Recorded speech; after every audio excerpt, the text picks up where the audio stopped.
Coming up today on the ROL Show. We need 80,000 drivers in our industry in transportation. We're 80,000 drivers shy. Whoa. And so you hear that, audience? 80,000 drivers shy. So we're promoting drivers to get into transportation, our industry. The automation, which is a cool thing, but I can't imagine an automated gas truck, tanker, going into a gas station by itself. That's right. And maneuvering them around the tanks and people going in and out of the gas stations. It's a nightmare. Hey, everybody. Kalani Valley of the RO Podcast. Here is Larry O'Connell. So, Larry, you're Executive Vice President of Cox Petroleum. I mean, your company is huge. You're doing $70 million a year in sales. You have over 225 drivers. You have over 300 employees. So tell the audience, what industry is Cox Petroleum in? So we're in the petroleum industry. We haul petroleum products throughout the California market. We have 15 trucks that run cross country, including Canada, and the rest of the 120 trucks run local California routes. And so within that business, we load and unload gasoline, diesel, additives, different lube oils for every shipper in our market. So in 2014, you actually became the CEO of the company. And now today, you're the Executive Vice President, which is amazing. So tell us, so running a large company like that, so I'm sure it can be really stressful. So what are the things that you have to overcome on a weekly basis just running the company? Is it employees? Is it outside vendors? Or what are some challenges of actually running the company on a day-to-day basis? I think the biggest challenges are just keeping on top of the changes. I think in the transportation industry, it's a very fluent business, and it runs 24/7. At least our business runs 24/7, and drivers are on trucks in the morning, and they run a 12-hour shift, and then the next driver comes on, runs another 12-hour shift, and they're running 24/7. Christmas, New Year's, every day they're running. Every day. And so not the individual driver working 7 days, but of course they switch out. Yes. So there's a lot of working and moving components. And so, you're dealing with a lot of variables and a lot of things that are moving all the time. So being on top of the people. We've got 230 drivers, 225 drivers, and another 70 employees between mechanics and office staff. You've got 300 different personalities, 300 different ways to make sure you're motivating people right, making sure they're doing the right things, that they understand the issues or their responsibilities. Sure. It's important that they know what they're supposed to be doing. And so communication is what it's all about. So this industry you're in is very, very competitive. And so what is Cox Petroleum? What are you guys doing maybe to stay on the forefront? Any cutting edge things you're trying to do to just make sure the company's growing and staying up front? So in transportation over the last probably 10, 15 years, technology has been really important for companies to stay in front of everything. And so, it's one thing to have GPS on the trucks. You can track the trucks and do all that stuff. But having work flow out straight to the truck from the dispatch group, having their automation between the tracking and then the deliveries and knowing all that data is being trapped on the truck. We also have technology that helps us be safer. So there's sensors on the truck that can recognize, in some cases, where drivers are, coming to the edge of the lanes, where there's sensors in the front where they're coming too close to another vehicle. Wow. We have cameras on the trucks. So those cameras are able to capture accidents that are happening. Really? And then it also gives our management staff an opportunity to coach our drivers. So they see maybe following too close. They come back, they get a report on that, and they go to the driver and say, hey, maybe you're driving a little bit too close. And so there's that technology that's really That's the question. I always wonder this because, how do they have? I always see trucks backing up. They must have backup cameras, right? There are companies that do that, but we don't. Our policies require a driver to get out of the truck, cone out the area to make sure it's a safe area, and then they back that unit in. And you can imagine being in Los Angeles or Orange County, getting into a gas station is not an easy feat. That's amazing. So, I do got to ask you this because a few months back, I watched a video of Tesla creating this all new electric truck and getting rid of the actual drivers. And to me, actually, it kind of made me mad because, we need truck drivers. We need these men to have their jobs, to take care of their families. Does that put any pressure on your company that this technology could come out and replace some of your drivers?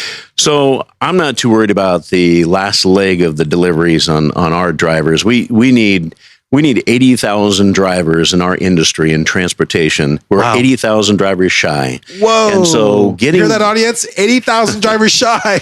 So we're promoting drivers to get into transportation, our industry, and so it's so the automation, which is a cool thing, but I can't imagine an automated gas truck tanker going into a gas station by itself. That's right. And maneuvering them around the tanks and people going in and out of the gas stations, it's a nightmare. Now there is automation that really is pretty cool.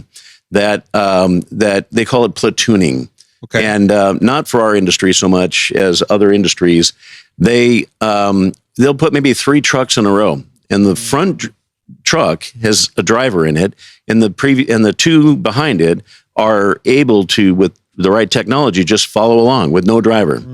Now, once you get into the cities, it's a whole different ballgame. But that technology is real today. They do have automation in trucks that can back up into warehousing and docks and cool. Automatically get into those maneuvers. So there is some technology that's kind of good, but the technology that I think is really most impactful is the assist, the technology that assists the driver. So we have sensors that control the brakes on our trucks. Okay. And they keep it from rolling over. So if a driver is taking a turn too fast, those sensors start controlling the brakes so it won't go over. So those are the kinds of assists that that are really helpful in our industry. So Larry, as an EVP of your company, I mean, you've been in this company for a long time, and for the audience, Larry started driving trucks during high school, right? I did, yeah. And so, you've been with Cox Petroleum for what, over 10 years now? Yeah, a little over 10 years with Cox, and in the petroleum industry for 20. Prior to that, I was with a company called Evans Dedicated, and so as an executive vice president, because you're in charge of you're actually hiring people too, right? As the company grows. So I actually want to ask you a business question. So what type of revenue, I just want to, maybe the audience is asking this, I'm not sure, but I'm always wondering, as the company grows, what does it take? Let's say you want to grow, you want to hire another employee. When you look at your company, does it take is it based on the revenue that you're bringing in to hire another person, or is it based on the need of a department? So what do you look at in terms of hiring another person? I think you have to know your market. You have to know your market share. You got to know your potential customer base. Okay. And if you're going to grow, you have to see what those opportunities are. Now, in our industry, it takes a long time to hire a driver. We hire a driver, we put them behind the wheel and train them for 30 days. Okay. They go through 3 days of classroom training. So 45 days late down the road, they're now on their own driving. Wow. So it takes a long time. So you really have to spend a lot of money actually invested in that driver. A lot of money because they're partnering up with another driver. So during that time, they're not generating any revenue for you. So you got to plan. You got to plan what you think that outlook's going to look like, and whether or not the volume's going to go up on that business or whether it's going to go down. So you really have to anticipate long before it actually happens. And then when it does happen, you're ready for it. Yes. But you really have to have the relationships, and you got to know where it's going, and you got to be in front of it all the time. Larry, I've known you for a while now. One of the things I really admire about you, because, I run into a lot of businessmen in the industry that are very successful in terms of running their business, in terms of getting wealthy. Yet, a lot of times they end up getting divorced, or they don't spend time with their kids. One of the things that I really love about you is you've been married to the same woman for 27 years, and you've raised 2 successful kids, right? They're not on drugs, they're not in jail, right? So now building this company as a CEO and a VP of a company, that's a lot of stress. And so what did you do to not maybe bring that home? Maybe you did bring it home sometimes. What did you do to make sure that the stresses of your job didn't affect your relationship with your spouse, Ton, and your kids. Is there any specific that you did that were able to maybe to also be successful and keep your family at the same time? I think I don't know that my wife would tell you all the time that I'm, did a great job at that, but I think I did a pretty good job. And my personality is I'm able to take situations and really calmly think through the whatever challenge that is happening. And so breathing is an important part of this whole thing. And you take in information, and at the end of the day, you got to know that that is not going to break us. We're not, we can get through this. We can get through anything, whether it's in your relationships at home or at work. Every challenge has a fix. And so, you come to me with a problem, no problem. We'll fix it. We'll get, because that's what we do. Beautiful. So has there been times in your life while running the business and being married and raising a family, has there come a time in your life where it got so stressful that you had to rely on your faith? Is there a time in your life that actually happened, or a few times maybe? So, I think that there have been many times in the transportation industry that's challenged me with, yes, with loss of life, with tragedy that's hit, both our employees or, the motoring public. I'll tell you kind of a funny story. I guess when we first had our first child, Braden was born, and he was just a little baby. And how old are your kids now? 23 and 25. Oh, wow. So this is 24 years ago. Yeah. Okay. So this is a long time ago, and I can still remember it. Of course. Anyway, I come out of the shower, and my wife and I got up before she did, got in the shower and came out, and my wife is, bawling. She's crying and she's upset, and she can't get the words out. And so I said, honey, what's going on? What's wrong? And she says, he got into the street and he got ran over, and whoa. And I'm like, how did our son get out of the street? What's the whole thing that I'm thinking in my mind? Yeah. And then she says, and the collar's laying on the ground. And I'm like, our cat. You're talking about our cat. So the having a newborn was it'll tug on your heart. Of like course. it is so challenging. But yeah. So I had a truck driver years ago who was working for us, and on the opposite side of the spectrum, who was driving in the rain one evening and got cut off the 5 freeway. Oh, whoa. And the truck spun around and crashed and started a fire. On the 5 freeway? On the 5 freeway. Local here, 5 freeway here? 5 freeway on the 134, yeah. 134, whoa. Okay. Yeah, so it crashed, caught fire, and it was with the company I was with prior to today. But anyway, the driver got out and he passed away. He caught on fire, and he fell to the ground, and he didn't make it. And so anyway, I felt it was important for me to talk to the family. Of course. So I met with the coroner, and the coroner said, I got to be there. And so we met the family. Wow. And actually I was just telling this story to my wife the other day. And wow. And so we got there, and the wife was not there, but the rest of the family was, the aunts and the kids and all that kind of stuff. And so we had to wait, and everybody said, hey, don't call, because if you do, she's going to have a problem. And so we waited, and she showed up. And then as she was walking up, we talked to her, and of course it was probably the most impactful thing in my life, having to deal with the family who just lost a loved one, and they were working for me. Wow. I can imagine. That was rough. On that note, man, I remember during COVID, we had a conversation about how you had to lay off your employees during COVID.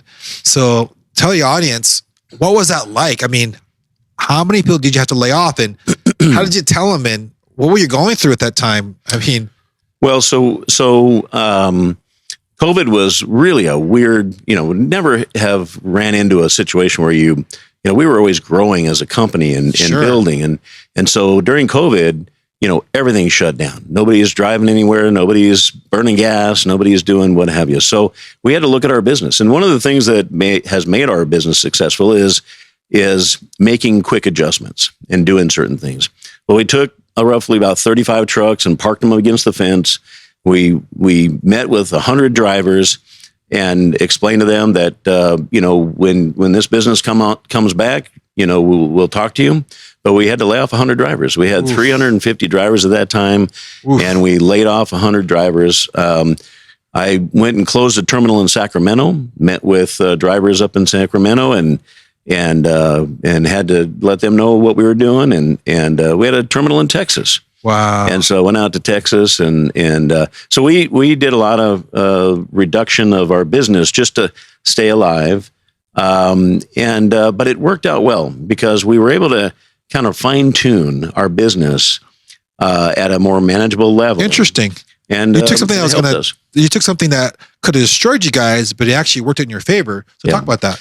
Well, so again, we took the downsize in the business, and actually identified those lanes and those areas where we were making deliveries that were not profitable, and so that was kind of dragging us down over the years, and so we went back and fixed, fine-tuned it, decided how we were going to, operate with this amount of less business, and then operated with a higher margin.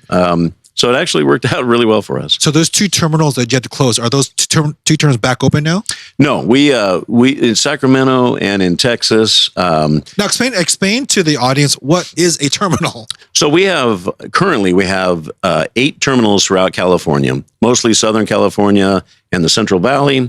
And then a truck terminal is a terminal where all the drivers, they show up, they clock in, they go about their day and do their work, and they come back to.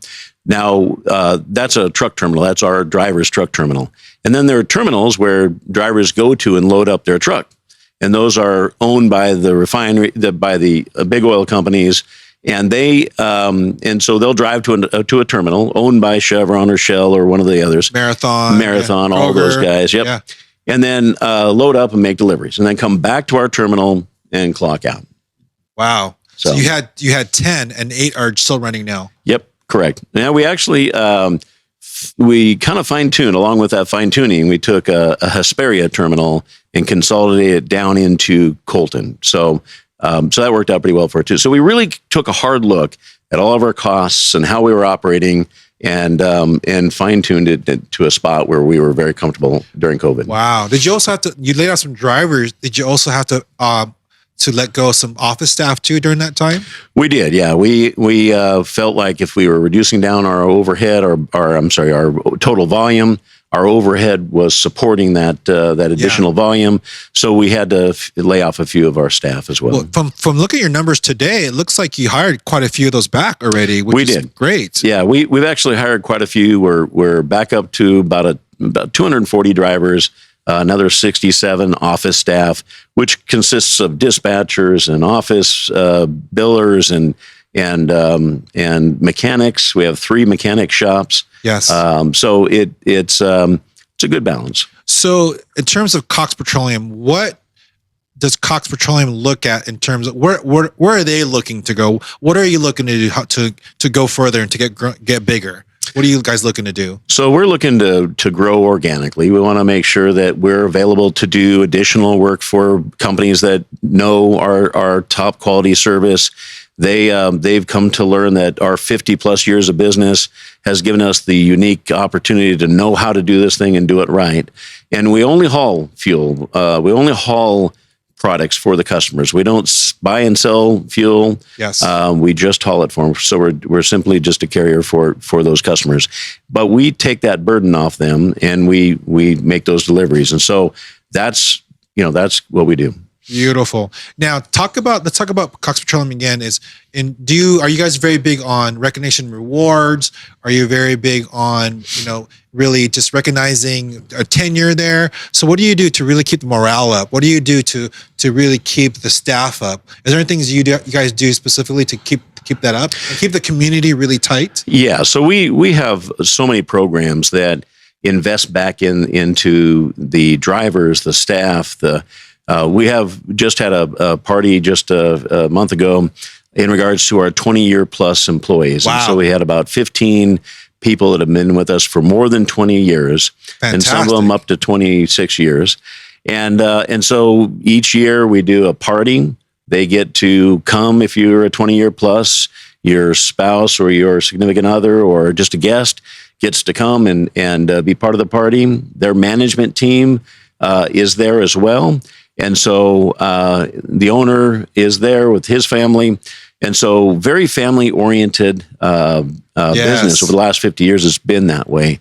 And so we want to keep that going, because as you get as a bigger company, you kind of lose that touch, that personal touch. And so the owner doesn't want to lose that personal touch. And so we recognize employees that way. We also recognize employees for good performance. We give out bonuses. We give recognition for safe miles that the drivers are driving. We give out recognition for their performance, driver of the quarter. We do social media and recognitions on newsletters we spotlight an employee every month. That's awesome. for their contributions and their commitment to the company. Beautiful. Now that's employee. Let's go back now to Larry O'Connell as the leader.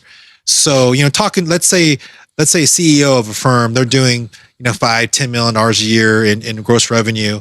And as a leader grows, I have found that the company also grows. So tell us what you have done to invest in yourself in terms of your leadership development, in terms of your communication development. Is there any classes you've taken, any seminars, anything that you actually, any like groups that you've joined, anything that you have done to really sharpen your skill set to really become a better leader to help the company grow further? Yeah, I think the important part is to never miss an opportunity to learn something. Over the years, I've taken courses. More recently, a program called MAP. It's a leadership amazing program, great program, and I've taken courses like that over the years. And I have to think back as to how that really helped me.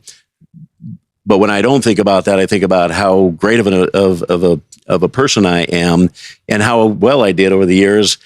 And I forget that it was a lot of training. You go to classes and you learn how to deal with crisis. You learn how to deal with people that have 300 different personalities.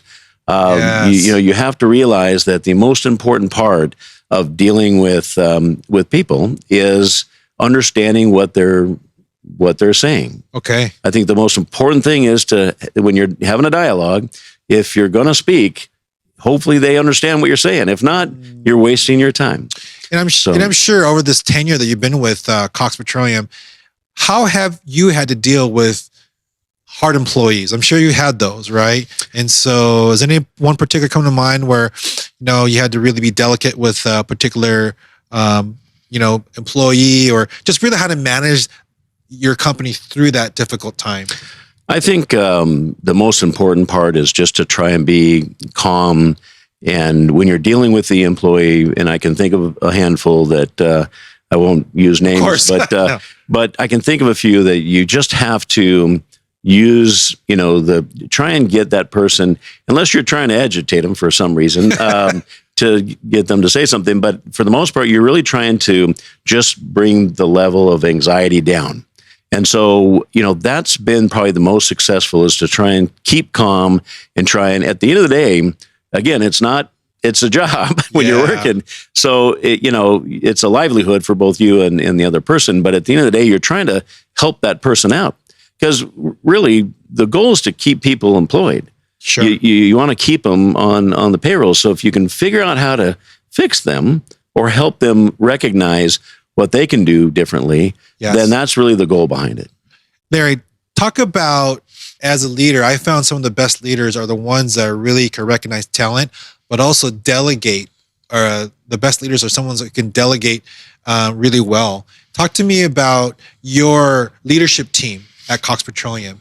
How have you been able to develop them, and how have you been able to delegate certain? Because as a company grows, you're going to have to really, delegate more action items that you have to take care of. So talk about your leadership team, some of the things that you do to help them grow. So, I think the natural progression is to promote from within. It's the best way. And you recognize people who are not only talented, but are committed, that have the right skill sets for that particular position you're trying to mold them to get into. And I think over the years you've just recognized people who have a can-do and a willingness to want that care. I think when somebody cares, it's pretty obvious if you're paying attention. I think that you got to listen as a manager. You got to be willing to say, tell me, even if they're not saying anything, they're showing you. And so for that, you really have to be a good listener. But our team has become good because you let them do what they need to do. And then if they need some tweaking or they need some help or guidance, you help them, steer them on the right ship, and then you let them do it. Beautiful. So Larry, I actually want to maybe just ask you maybe a closing question or two. And so, all through life, as you've been successful with your life, managing your company, managing your family, managing other parts of your life. So tell the audience, was there any particular time in your life where you had to go through a really hard time? It was like hell on earth. But now you look back now and that you're actually grateful that actually happened because that situation helped you grow as a person, maybe as a husband, maybe as a father, as a leader. Is there any particular story that you could tell the audience, that something happened to you that really shaped you? So I think when I was a younger leader, I've been in management. I've been around doing management things in transportation. I've been in publishing. I've been in in computers and IT. I've done a few things, but over the last 30 years, it's been about trucking. But I think that one of the most, when I was a young leader, I tried to figure out who I wanted to be, what kind of leader I wanted to be, what can I do long term that people will respect. And I think over the years, I wanted to be able to say, hey, I know Larry, I respect him. So I think during that time, I was working for a computer company, and I, we worked on IBMs, and we worked on Macintoshes, and we worked on surprisingly Amigas, and so I was a big computer guy because I love the desktop publishing. I like the graphics of it or whatever. And the IBM PC guys, had their groups and whatever. And so I was challenging on networking. Sure. At the time, it was D-Base and Novell Networks. And, Novell. I haven't heard that name in a long time. So I'm talking to him. And I'm like, the networks and that can, so we're getting into it a little bit. And he goes, Larry, you're just ignorant. Oh. And I'm like, we're going to go to blows. We're going to fight. That's fighting words. So I was kind of a young buck, and I was, like, okay, what? But I kept my cool. And I walked away from that situation. And I thought, how did he feel like it was okay to call me ignorant? Today it's probably not that big of a deal. Yeah. But back then it was kind of like, so I went back and evaluated it. I looked up the word ignorant and what it was all about. And I realized all he was telling me was I was not informed. And so words have meaning, and when you select the right words, they can be very useful or very damaging. Yes. And so I could have walked away hating this person, but I went back the next day and went, I get what you're trying to tell me. You're telling me I don't know your expertise. And so I understand, but I could have taken that really wrong. And I kind of did it initially, but I felt like that changed me in a way that listened to people better and understand, and then in turn using words that made sense. And that's really what drove me into sales. I did a lot of sales. Great. And I think solution selling was a big part of what I did in my younger years, but it required you to understand. And then when you communicate back, it's using the right words. Yes. And then so important. So Larry, thank you for that story. I do want to ask you one more question in terms of, because earlier you said that our country, our industry, we're down 80,000 drivers. So let me ask you this: would Cox Petroleum, if somebody wanted to be, that's an amazing job. That's a high paying job, right? I know a lot of truck drivers that have their own homes. They have all their toys, right? They have additional properties. Right. And so they invested well. And so could somebody what would someone do to actually maybe work for Cox Petroleum? Do you guys actually hire them on and you teach them, or do they have to get their license first to drive a truck? So what's the process of becoming a truck driver? So in our company, we and a lot of petroleum companies will require a certain number of years to driving with a CDL, with a Class A license, in a similar vehicle. Our company requires a year. So you got to be able to know how to handle the equipment and know how to, before you start hauling around gas. Yeah, gas. And so remember, they're hauling around gas, right? Yeah. So we require that year. And so with that, then you come on board. You can get you have to have a hazmat license. So you got your Class A and you got your tankers and your hazmat. Then we're going to train you. We're going to put you through roughly a 30-day training course. We'll get you in a classroom for 3 days, and we'll teach you all the policies and the rules that we require based on the Cox way, not the other company's ways, but the Cox way. And then we'll put you in with a trainer, a certified trainer that we have designated that knows how to teach that driver how and what to do.